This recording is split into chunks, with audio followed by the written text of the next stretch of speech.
Assalamualaikum warahmatullahi wabarakatuh. Sebelumnya perkenalkan, saya Muhammad Syaferi dengan NIM 03021382227108 dari kelas B Palembang. Pada kesempatan kali ini saya akan memberikan opini saya mengenai Main Water Management dengan judul mengelola air tambang yang bertanggung jawab di tengah krisis iklim untuk keberlanjutan lingkungan di Indonesia. Indonesia ini dikenal sebagai negara kaya sumber daya mineral, baik emas, batu bara, nikel, tembaga, semuanya melimpah dan telah menjadi primadona ekspor bagi Indonesia. Namun di balik kejayaan industri tambang, terdapat isu yang krusial yang kerap luput dari perhatian. Isu tersebut adalah pengelolaan air tambang atau Main Water Management. Isu ini kembali mengemuka pada awal tahun 2024 ketika masyarakat di sekitar area tambang PT Vale Indonesia di Surwaku, Sulawesi Selatan melaporkan dugaan pencemaran air sungai akibat aktivitas penambangan. Tambang dan air, hubungannya simbiotik atau parasitik. Tambang membutuhkan air, tapi ironisnya tambang sendiri menghasilkan limbah air dalam jumlah yang besar.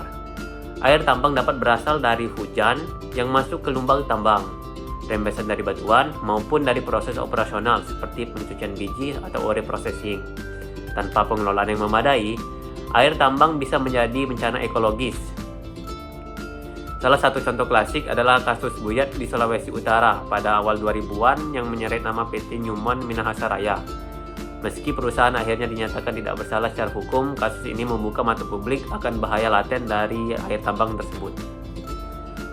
Untuk regulasi sendiri, pengelolaan air tambang ini sudah ada, tapi menurut saya itu implementasinya kurang. Indonesia ini sebenarnya tidak kekurangan instrumen hukum untuk mengatur pengelolaan air tambang.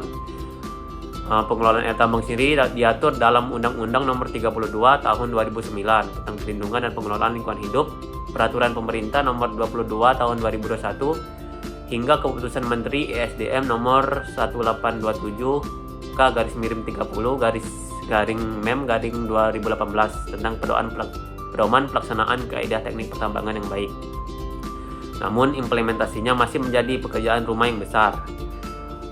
Banyak perusahaan tambang skala menengah dan kecil belum memiliki instalasi pengelola air tambang atau water treatment plant yang memadai.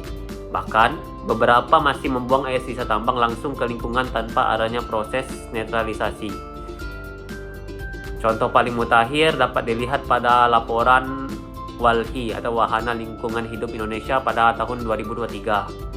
Beberapa anak sungai di sekitar konsesi PT Kaltim Primakol atau KPC, salah satu perusahaan tambang batubara terbesar di Indonesia, itu menunjukkan peningkatan kadar logam berat yang melebihi baku mutu air. Meski KPC sendiri mengklaim telah menerapkan pengelolaan air sesuai standar, kurangnya audit independen membuat publik sulit memverifikasi klaim tersebut. Perusahaan-perusahaan besar itu mulai bergerak, tapi menurut saya itu masih kurang cukup. Sejumlah perusahaan tambang raksasa mulai menunjukkan kemajuan seperti PT Freeport Indonesia. Misalnya telah membangun sistem pengendalian air tambang yang kompleks dengan teknologi modern, termasuk settling pond dan reverse osmosis.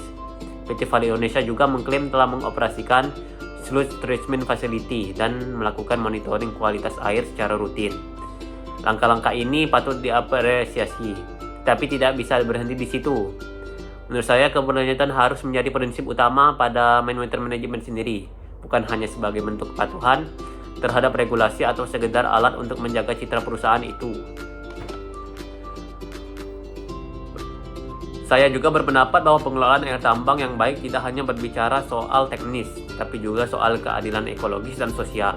Masyarakat di sekitar tambang adalah pihak utama yang terkena dampak dari air tambang tersebut, baik positif maupun negatif. Mereka berhak mengetahui dan terlibat dalam penguasaan kualitas air di wilayahnya.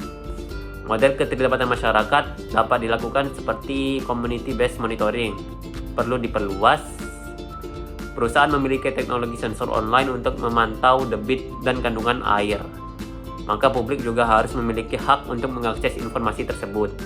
Selain itu, penting juga untuk mendorong skema tanggung jawab pasca tambang yang jelas, termasuk dana jaminan reklamasi yang secara khusus mengalokasikan bagian untuk rehabilitasi kualitas air pasca tambang.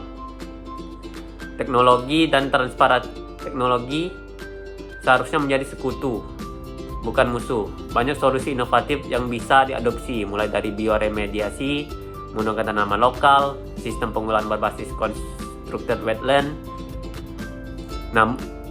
dan sistem pengelolaan berbasis constructed wetland. Namun semua ini hanya akan efektif jika disertai dengan transparansi dan akuntabilitas dari perusahaan tersebut. Indonesia bisa belajar dari praktik terbaik dari luar negeri seperti di Kanada dan Australia.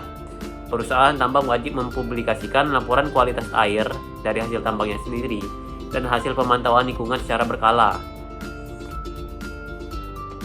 Kesimpulannya sendiri, ke depan pengelolaan air tambang harus menjadi indikator utama dalam menilai kinerja industri ekstraktif.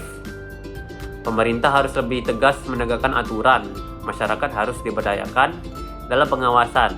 Dan menurut saya perusahaan harus menempatkan keberlanjutan sebagai nilai inti, bukan hanya sebagai slogan saja. Dalam krisis iklim dan keterbatasan sumber daya air, pertanyaan yang kita harus ajukan bukan lagi beberapa banyak keuntungan dari tambang tersebut, tetapi seberapa besar kita telah menjaga warisan air untuk generasi selanjutnya. Untuk nambang sendiri tidak boleh lagi menjadi alasan untuk meracuni sumber kehidupan, terutama meracuni air untuk kehidupan kita sendiri. Baiklah, mungkin sekian artikel opini dari saya sendiri mengenai man water management. Saya ucapkan terima kasih. Wassalamualaikum warahmatullahi wabarakatuh.